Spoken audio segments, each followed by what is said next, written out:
What's up, everybody? Welcome to Above the Board with Josh and Phil, where we stay above the board with Josh and Phil. Above the Board is recorded in front of a live streaming audience. Join us at twitch.tv Above the Board or find past episodes at abovetheboardpodcast.com. Yeah, you know what, Phil? It's great to be back. It's been another hiatus, but that's okay. I'm calling this the reboot of the soft reboot, because I think we already used the term soft reboot before. What's up, man? How you been? Been doing good. I miss doing this with you. I really do. Too. Let's hug. Let's hug it out. Hug it out on camera for the viewers, and then listeners. There was a lot of man love right there. I'm sure the mic's like. That's the sound of a hug. Yeah, it is. So, how was your holidays, man? Did you have a good Christmas, good New Year? Yeah. Yeah, very good. Very good. Pretty festive and full of activities. A lot of family time. Just a lot of family time. I think that's what's good about it. Yeah, man. We did our annual Florida trip. We missed it last year. We got to do it this year. And it was exhausting, but a lot of fun. Got to spend a lot of time with friends and family. Actually, Matt, one of my best friends, who I've been trying to get him to come down for the past 5 years or something, he finally made it down, which was pretty cool. Yeah. He got to spend Christmas with us, which was great. No, yeah, it was a good trip, good holiday, good New Year. And as part of a new Year, I resolved, Philip, that we're going to get better at this whole podcasting thing. So, in vein of like our traditional episodes, Philip, what in the world have you been geeking on lately? Starfield for sure. Yeah? Are you like hook, line, and sinker in, man? I really am. And it's so funny. Like, it's like, I like the Starfield Reddit because it's like a meme now. Yeah. Where people come in so mad. Like the potato thing? What? Have you not seen the potato? Like, I think they patched it or whatever. But there's a thing where you could have so many items on screen at once or whatever. And people are like filling their ships with potatoes. Oh. And like the physics of like them like rolling around each other and stuff was like out, like people were just blown away by it. But anyway, so sorry, funny. go ahead. No, I haven't. Collecting junk is not my thing. But I think that's kind of what makes this game great. Yeah. But before I dig into that, what cracks me up about Reddit is all these people are coming on talking about how much they hate the game. But the meme is they're like, I've played 400 hours of Starfield, and now I can definitively tell you it's not fun. And it's like, what have you been doing for 400 hours that's not fun? Yeah, what have you been doing? Like, that's like 10 weeks of a full-time job. That's insane. And then I was like, that's I can decide things are not fun way faster than that. Yeah, usually within a couple hours. Yeah. Like less than 10 hours. Yes. Even a long-winded game or whatever, you're like, all right, I'm done. I think I'm done here. Yeah. But and so I think it's frankly because it's just like there's just so much. And it's so open, and so it's like kind of like cheesy writing to follow the main quest lines or whatever. And I'm gonna toss in a little spoiler here because I kind of was like, I've had a lot of fun with this, and I was like way off the main quest path, just doing the stuff I find entertaining. Yeah. And I was like, maybe I'll put it down. And then I read the spoiler that the main story thread is like a multiverse one or whatever. So like when you finish the main story thread, you get to start New Game Plus. Oh, yeah, I did hear about this. Yeah, so it like resets the universe, but you carry all your skills over and all your powers. Yeah. And then there's like alternate universes that could pop up, and so quest lines and things like change because of the multiverse rules or whatever. Super cool though. And I was like, that's amazing. Yeah. And so now I've like veered back into the main storyline, and there's like it's like pretty interesting as a multiversal story. And so I'm like excited to get to the end of it. And nice. Play it all again. I for another 400 hours. Yep. But at least this time you'll be like, I enjoyed it. I know. That's like real talk. Like, you know how dad gaming goes. I've put 70 hours into this so far. Yeah. Oh, man, that's that impressive. The most I've put into any game in a long time. Yeah. And how long have you been playing it? About a month, maybe? I mean, I got it. Maybe 2 months. 2 months? Month and a half, yeah. Because I think would it come out like in early or mid-September or something like that? Yeah, it was like November. But no, that's still 70 I hours in roughly 2 months, man. Yes. That's pretty good. That's solid. That's like, a little over an hour a day for 2 months. That really is. Why? That's why you don't do the math on these things. No, that's good though. I'm proud of you. As a fellow dad gamer, Like, you know how, just a quick side note, this is not what I'm getting on, but a quick side note, you know how, like, end of the year stuff, they're like, Spotify or like Xbox or whatever will send you like the wrapped year in review things or whatever. So Sony and Microsoft sent out theirs, and I was like looking at them because I always find it interesting to see what game I played the most or whatever, like what my hours, how they divvied out. First off, I don't play a lot of PlayStation games apparently, but when I do, I play them for a way lot longer than I thought I did, Like each one is like upwards of 40 to 50 hours. Even like small, like Spider-Man 2, for example. Yeah. Like it's a huge game, but it's not Starfield, It's not like a massive multi-100-hour game. It's like at most, if you're 100% it, I'd say dad gaming time frame, like 70, 80 hours at most, maximum. And I think I did it in 50 or 60. All the Sony games I played this past year, I played for a long time, like upwards of, like minimum 40 hours. And then the Microsoft ones, like I played triple the amount of games on Xbox, but each one, like it was like played for 2 hours, 5 hours, 6 hours. I would say, like if someone just asked me, I would say like the first party titles for Sony are going to be better. Yeah. They got some great exclusives. But I was like, just pound for pound, if I was playing any video game, I prefer to play it on my Xbox. Yeah. And I mean, just say all that just to wrap it up, like the 2 years in reviews, I just thought it was interesting that I played more hours on Sony total, but more games on Xbox. I bet that would be like true across people who own both. Yeah, it could probably, because I mean, like you said, Sony does have a lot of first-party exclusives that are kind of known to be these big story. I need to tell you this hilarious story. I had this friend, and we were just like sitting around talking about video games. Yeah. And he was just talking about how great Spider-Man 2 is. Yeah. Like, he was just going on and on about what a good game it is and how it is, right? Yeah. Fair opinion. Sure. And then he's like, I really hope I get a PS5 for Christmas. How did you play Spider-Man 2? And he's like, I've just been like watching it on YouTube. No. It's like, how can you give me a review of a game you've literally never played? That's hilarious. That's also kind of sad a little bit. Like, I kind of feel bad. Yeah, like, happy ending. He got a PlayStation for Christmas and is now playing it like a real person. Very, like a true gamer. Not just one of those, I'm going to watch a streamer play it. I mean, he is right, though. Spider-Man 2 is awesome. Yeah. So, super good. It makes me want a PlayStation to play it. Yeah. But I'm like, I don't know if I want a $600 to play one game. But, caveat, you know me, man. I'm going to slip a whole little devil's advocate in there for you. You get Spider-Man 2, but you also need to get Spider-Man 1. Yeah. And Miles Morales, the standalone thing. This is just like the price going up. Yeah. But it's like, it's also like, don't worry about the price. You're like counterbalancing the price value for like the actual entertainment value. Okay, you see what I'm saying? Because like if you're just spending $600 for one game, now you're spending $600 for multiple games that are worth it. Well, to me, I feel like I might have at least one friend who would let me borrow their PlayStation to try it out. You know what? That is true. That is true. That is true. I'll have to kick my Starfield addiction. Yeah, you gotta do that first. It is, man. Those little side quests, they keep sucking me in. Dude, yeah, so I've played probably 40 hours of it, maybe 50. Yeah. Just enough to kind of like, I think the most of the main mission I've done was like the first couple ones were like trying to find...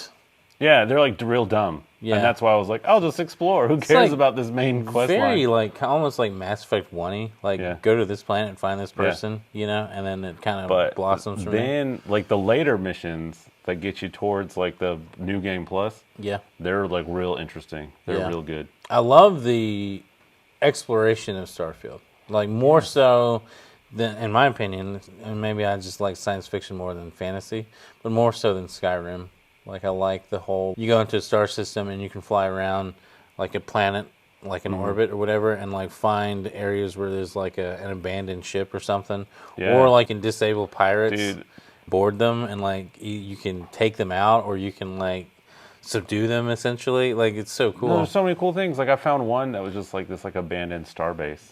That's awesome. And I went in and it turned out there was full of like pirate raiders. but So cool. they had damaged like the artificial gravity. Oh yeah. So like while you're exploring, Oh, dude, it'll be I know what you're talking about. Yeah. Like every few seconds, like the gravity kicks on and off. Yeah, right? and all the crates float around, and everyone's like Yes. flying by, shooting each other. It's so cool. Yes, I know exactly. And there's which one so you're talking many random things. Dude. I hit my first little like womp womp exploration thing because I found this like base, and I get on it, and then there's like it's like a alien like eating a dude, and it's like and comes after me, and the whole thing is like overrun by these like aliens, and there's queens and stuff. I'm like, this is amazing. And then I clear it, and then hop over to the next base next to it. Literally the same thing. about. All the enemies are in the same places. It was. I was like, that stinks. It's like one of the coolest encounters, and if I ran into it again later, I would be excited. Yeah, But to the do it fact twice that in a row, yeah, I was like, it's very No Man's Sky. yeah. So, but they're putting a big patch out in February. Oh yeah, yeah, and, I heard and about that. going forward. So I assume what's going to happen to me over the course of 2024 Yeah, is I'll like hit the New Game Plus, get a little ways into it, and chill out. yeah. And then this patch will come in and be like, oh, now there's fast travel. And they hadn't said what it is. But like, what if it's vehicles? I'm right back in there. Yeah, dude. And they got me for like another 40, 50 Like hours. speeder bikes or something. Oh my gosh. that would be insane. Well, let me put the icing on the cake here. Yeah. Is I also got an Xbox Elite Series 2 controller, Oh, which is way too much money for a controller, but it's well, Christmas. Hey, it is Christmas. And I really like it because over Christmas break, I had some friend who's like, hey, do you have an Xbox? We're playing Halo. And I was like, yes, I'm in. I'm bringing it. Nice. And one of the dudes there was like, oh, I got this Elite Series 2 controller. And I was like, it's beautiful. Like, have you felt one? Yeah, It's like yeah. weighty. It's Yeah, perfect. yeah. And but then I was just like choking because Starfield has Y as the jump button for who knows what reason. So I'm trying to play Halo and I keep like switching weapons instead of jumping. Just messing and And I was everything like, up. ugh. So then I'm like, oh, now I've got the Elite Series 2 controller and I like map the paddles to like the Nice. jump button and stuff. Nice. And so yeah. now I'm living in luxury. I got a work buddy that has one of those. He let me hold it. Yeah.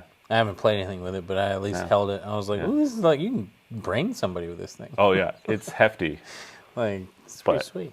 Makes you feel like you have something meaningful. I do want to ask you one more question on Starfield before we move on. Oh yeah. And I only ask because all these big open-ended RPGs, I just, for curiosity's sake, how are you playing your character, like talent-wise, like the skills, you know? I think that's one of the interesting things about this game is that any skill you have, the more you use it, the better it gets. Yeah. And I feel like there's all these different games that you could be playing, depending on what skill. Like if you want to build bases and mine minerals and all that stuff, Yeah. you can't. I haven't done any of that. Like Yeah, my yeah. science tree is like empty. Yeah, dude. I'm so- basically Han Solo. Like, I picked sharpshooter I and picked like the rogue smooth or talking. whatever. Yeah.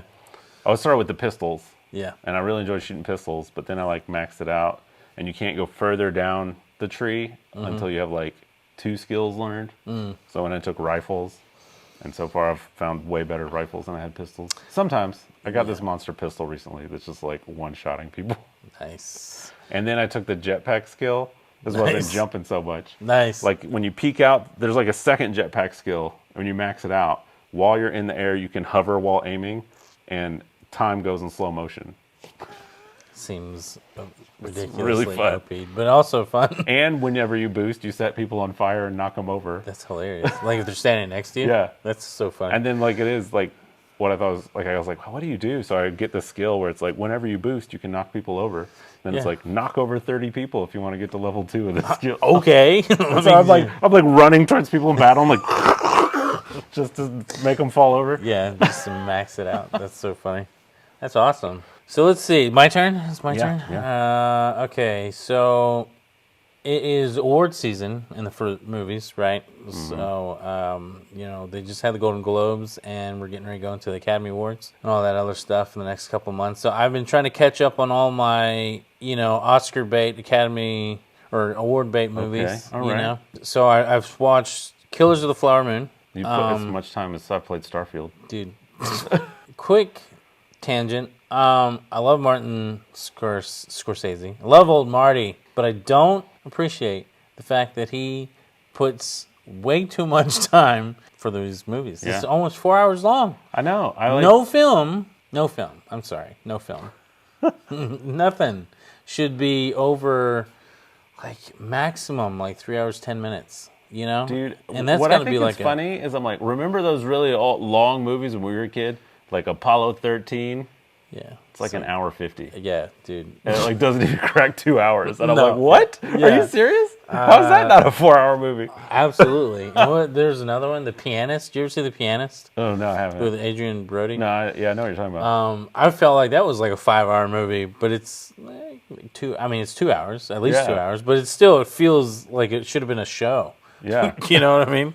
Like in today's day and age, it would have been a limited series, AMC Plus Oh, yeah. type show. But anyway, maybe an HBO Max. Because they just can't make things shorter anymore. Oh man, for shows, okay, fine, whatever. Like I'll eat up limited shows or like 10-episode, 1-season deals or whatever. That's fine. But like movies, like come on. I just want to sit down and watch it within, ideally, like an hour 30, hour 45. Like Dude, if it's I like quick, like well done, Yes. But if it's like an epic or a historical movie or a biopic or something like that, I understand it's going to be a little bit longer because there's a lot of stuff they're cramming into there. Mm-hmm. Like I haven't seen Oppenheimer yet. Neither have I. And So- you know what? Somebody reminded me, since it's Oscar worthy, it's going to come back to the theaters. Ooh, so we have another shot. Yes. Yes. Can make up for this grave error. Horrible. I saw Barbie in theaters twice, Dude, I know. Like, but which is fine. it is Great weighed on movie. me. It's like as a Christopher Nolan fan, Yes. I just feel like I ruined my life by not seeing it in the Dude, theater. especially when I just like looked at I know this dates this episode, but I looked at the winners of the Golden Globes last night.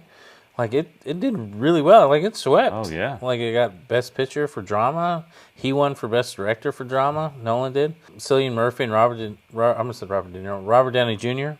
both won. Yeah. So it's like, Wow. well, now I have to see it. Not that I Yes. was going not to see it. Yeah. I have to see it now. But anyway, so yeah, Killers of the Flower Moon, going back to that, super long movie, man. And like, I understand the hype, like the Oscar or the award buzz hype about it. Mm-hmm. It is definitely like one of those, oh yeah, that's going to get some awards, you Yeah. know. But I don't like it as much as other people do. And it's not Sure. just the length, like it's just Because I've heard a lot of people who are like, "Ooh, it's real long," but they're like, it's pretty good. Yeah, it's good. And I don't agree with like a lot of the other gripes. Like I think the pacing's fine. I think the characters are fine. I think the acting is phenomenal. There's just too much. Yeah, it's just like a little bit too. I know this may sound kind of like weird for a Scorsese fan to say, but it's too Scorsese. Like it's just too. Did you watch The Irishman or whatever No. with Robert De Niro? I just like, I struggled to find time to watch Oppenheimer. So I just that's haven't seen understandable. any Scorsese films. Yeah, Irishman's like another like almost 4-hour I film. know. I was like, it seems really good. It is fantastic. I also, after I watched the movie, read the book that it's based on. The Oh, whole cool. "so you paint houses" thing, because right. it's like what the code phrase was to figure out if you're a hitman Oh. back then, or at least for that family that he dealt with. But anyway, besides the point.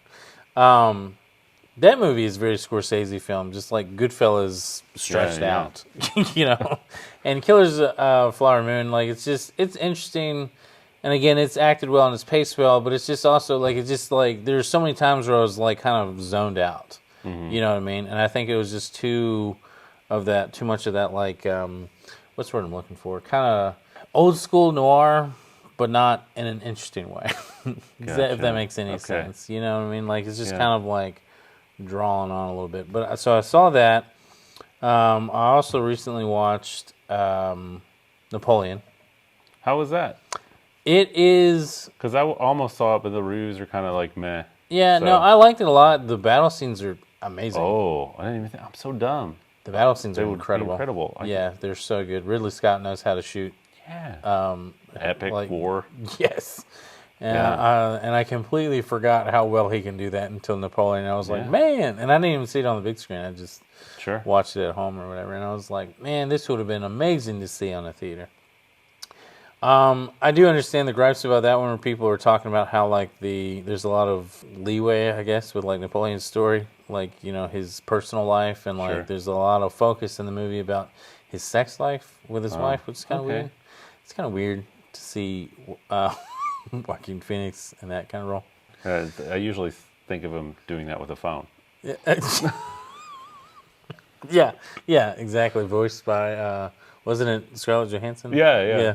I think you'd like Napoleon. It is definitely like so. Killers of the Flower Moon is super Martin Scorsese. Napoleon is super Ridley Scott, but like Gladiator type Ridley Scott. All right, yeah, you know yeah. what I mean? So there's another one I saw, Past Lives.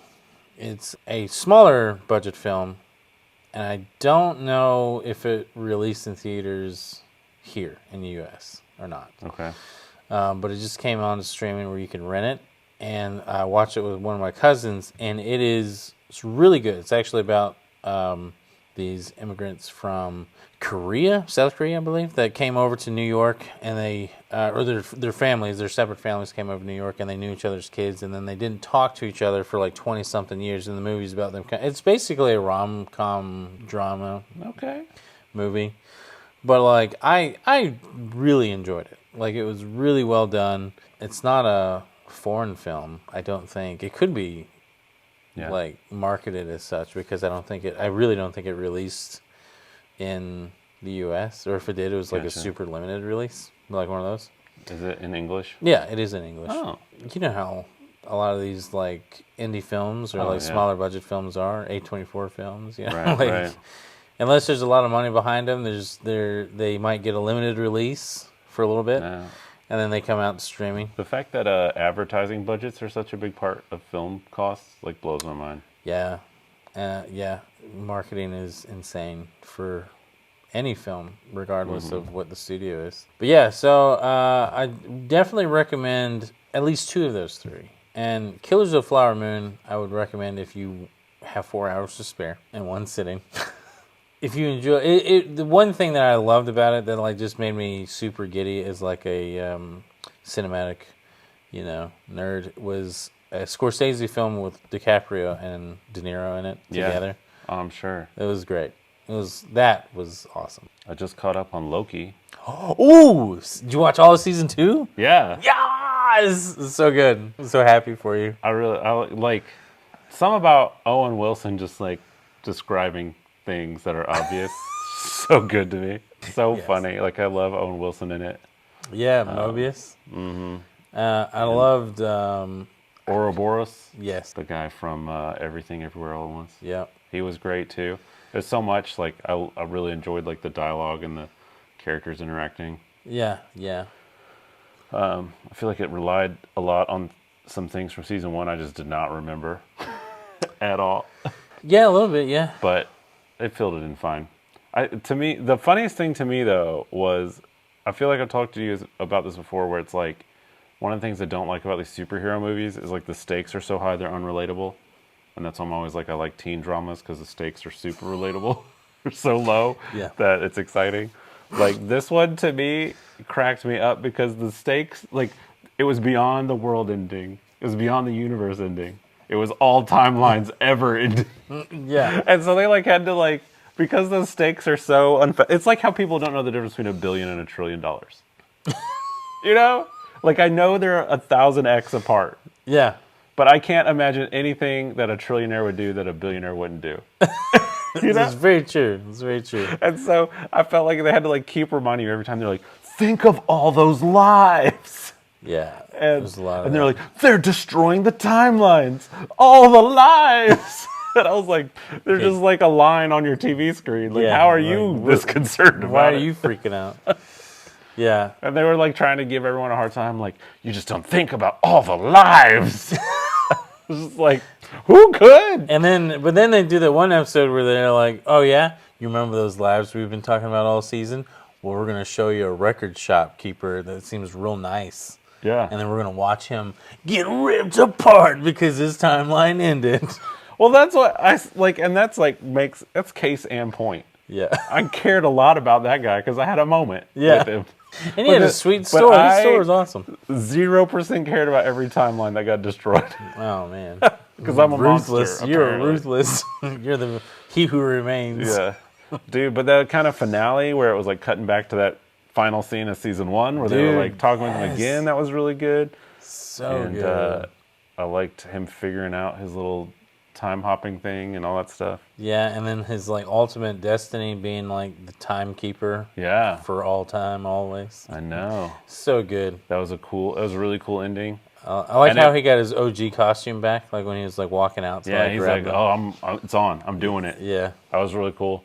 Like, and to me, have they announced the season 3 of Loki or anything? No, I think it's done. I really hope so. I think it's done. Because it was like, it should be done. I was like, what a good ending. And then my next thought was like, oh, it's Marvel. They're gonna bring Loki back and undo all the good stuff. I think he will be back. Loki as a character will be back in probably Secret Wars. Maybe. Is that different than the Secret Invasion?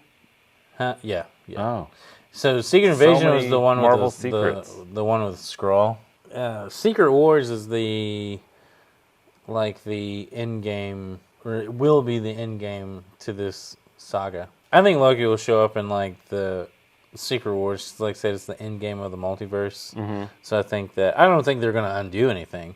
Like I don't think he's gonna be like release the time things and like gonna be, Mr. Zapping Thor or whatever. Yeah, no. I think that he's literally. I imagine they'd be in a scene and he'd be like holding the threads and like, oh hey guys. Yeah, I'm pretty sure that's what it is. They're gonna go and talk to him and be like, yeah, I've dealt with Kang. I've dealt with his ramifications. This is what you need to look out for, but I have not a clue on how to beat him or what to do to stop him. I can't help you, though. I got to chill here in this giant tree that I built. Yeah. And hold these things together. So good luck, I guess, and I'll see you never, Right. So I think that's pretty much what it'll be. But no, I loved it. It makes me, not to like get on a downer, but it bums me out about the whole Jonathan Majors thing because like he just has such a good. I ignored it because I like don't like getting caught in celebrity drama. But then when it was over, I was like, what actually happened to Jonathan Majors? I was like, I hope he's not a bad guy. I want him to come back. Yeah, and I think that's ultimately kind of is what the case is. Just like a lot of unfortunate things happening. A lot of he said, she said. And I mean, mistakes are made on both sides. We'll just leave it at that. Yeah, I was like, I can't imagine I have a real opinion on that. Yeah, but it sucks. And like a lot of people now Disney are like, straight dropped him. Dude, and he's going to with spend a like quickness. 2 years in jail or something. So yeah, his career might be on pause for quite a while if it ever gets back on track because he's new and upcoming. So maybe it's hard he could to like get on a Chris Brown track and everyone will just welcome him right back into the fold. Maybe in 20 years he'll be the next Iron Man. Yeah. He'll just be the next Robert Downey Jr. Everyone's like, "You remember when this happened like 30 years ago?" I know, right? I saw that recently or whatever. They're like, "Don't you remember when he didn't have a shot at being in Hollywood ever again?" Yeah, and now he's the biggest star. Yeah, but yeah, no, there's these rumors. There's always Marvel rumors, Star Wars rumors, whatever, rumbling around. And I'm over most of them because it's like, until I see it, I don't believe it. Yeah.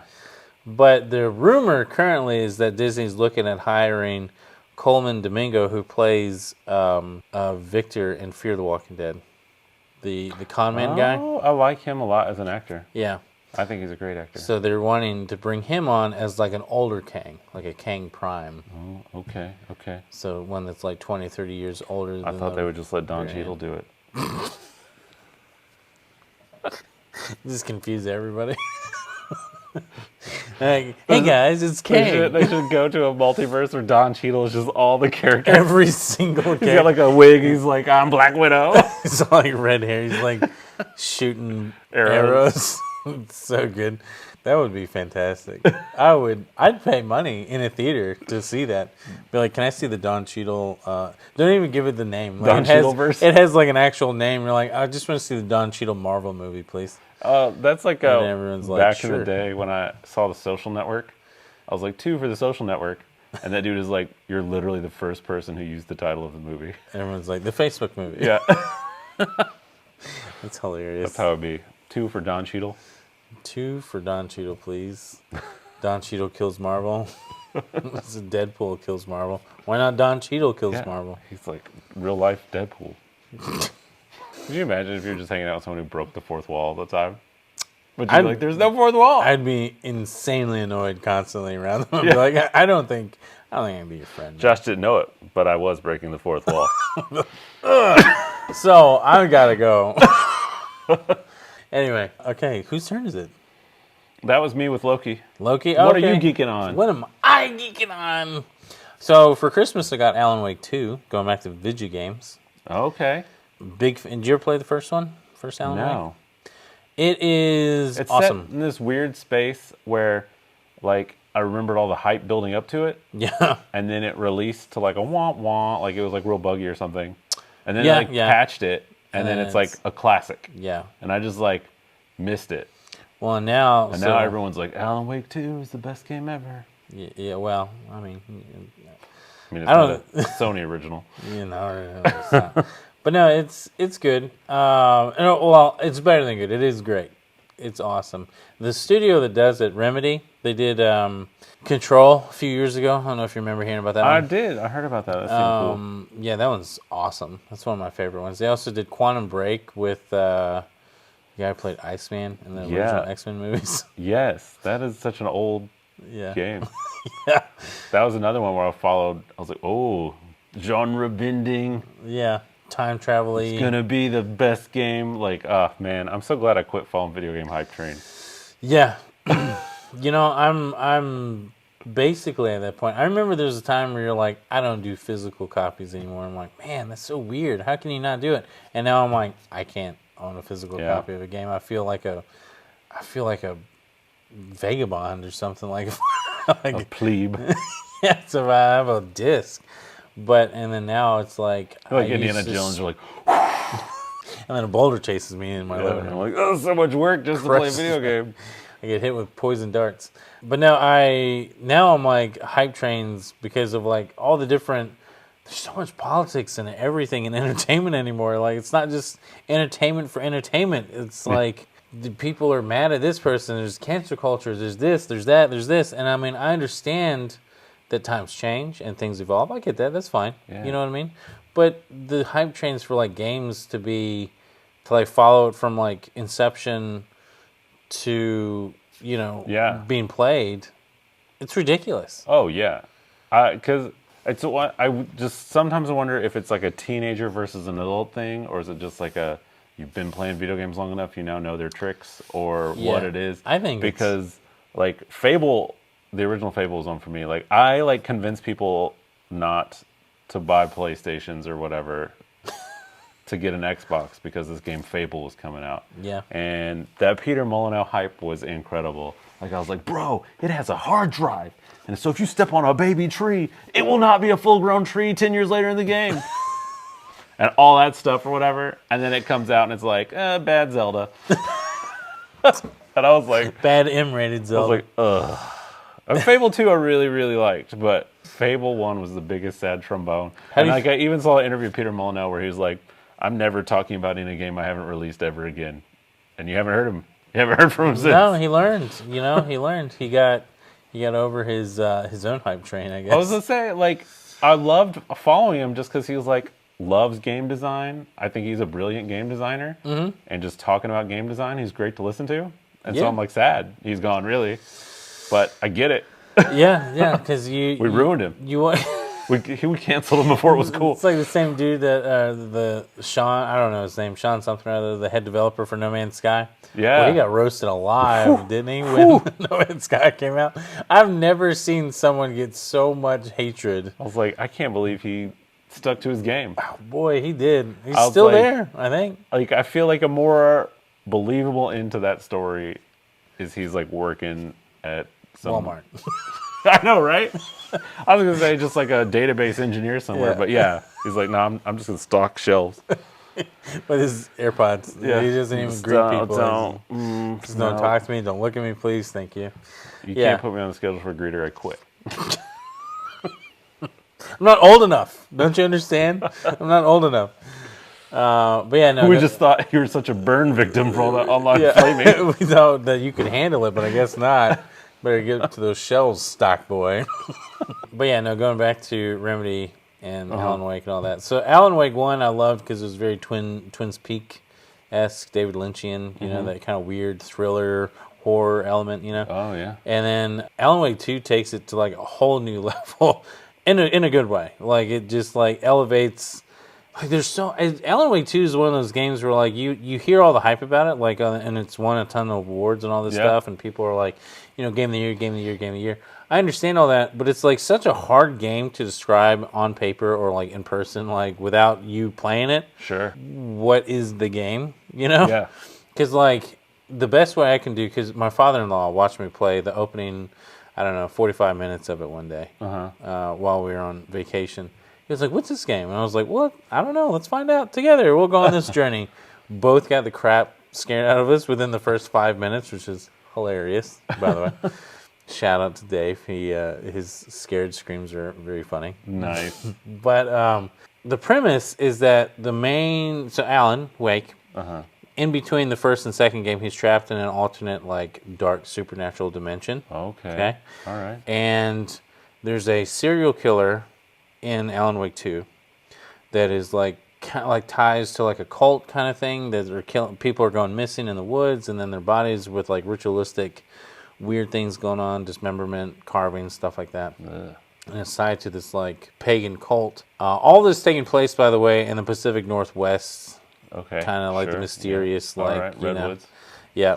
So the game starts out as you as an FBI agent investigating these killings.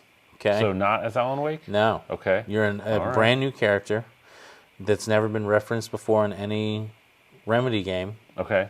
Because what I'm getting to is really cool here. That's why I specifically state no Remedy game. They're building their whole Remedyverse? Yeah, it's pretty sweet. You start out as her, and then eventually it becomes this like in tandem. Like Alan is in the one dimension, and there's mechanics that are pertaining only to him and like what he's going through. Yeah. And then you're playing as this FBI character where it's very Resident Evil type gameplay. So the stuff in Alan Wake is very like it jumps back and forth. Like some of it might be like kind of a little Alan Wake, but a lot of it, some of it's like, I don't know if you've heard of Outlast. It's a horror series where you have to like run and hide from things that can kill you. Some of it's like that. There's a sequence where you're like in a TV show, like a game show that's in his mind. Whoa. It's crazy, man. Sounds really good. It's awesome, but it's so hard to describe in paper without doing it proper justice, I should say. Sure. You know what I mean?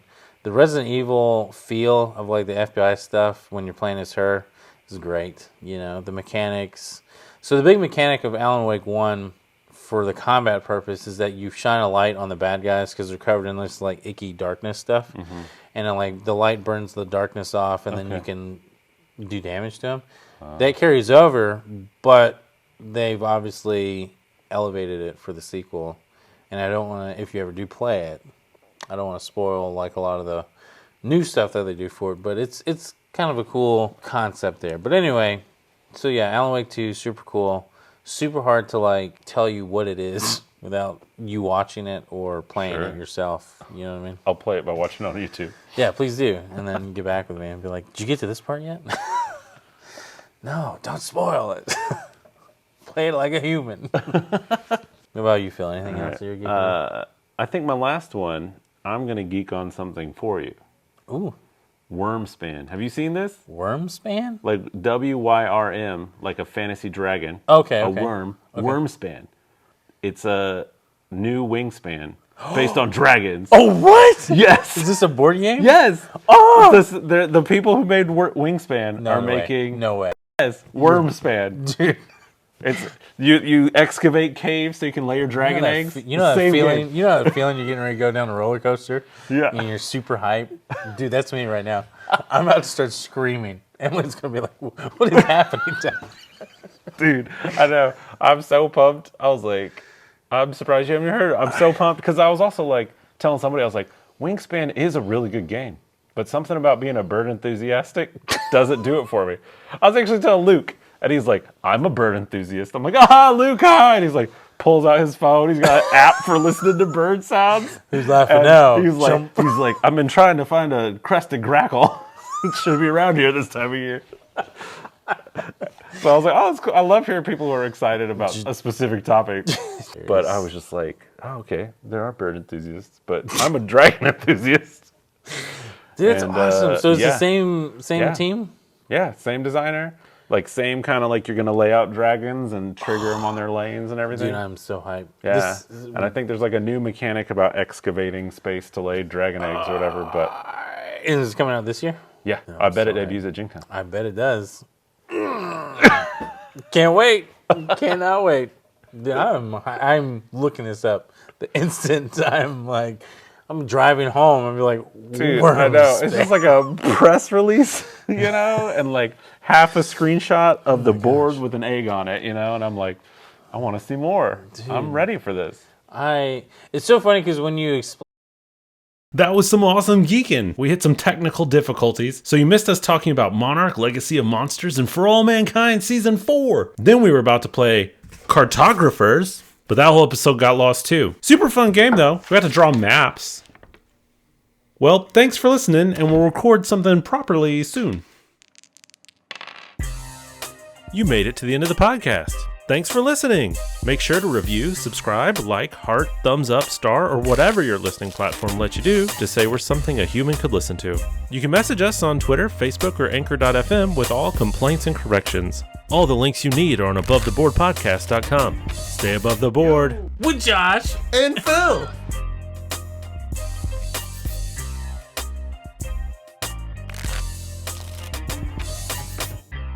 You win. Perfect.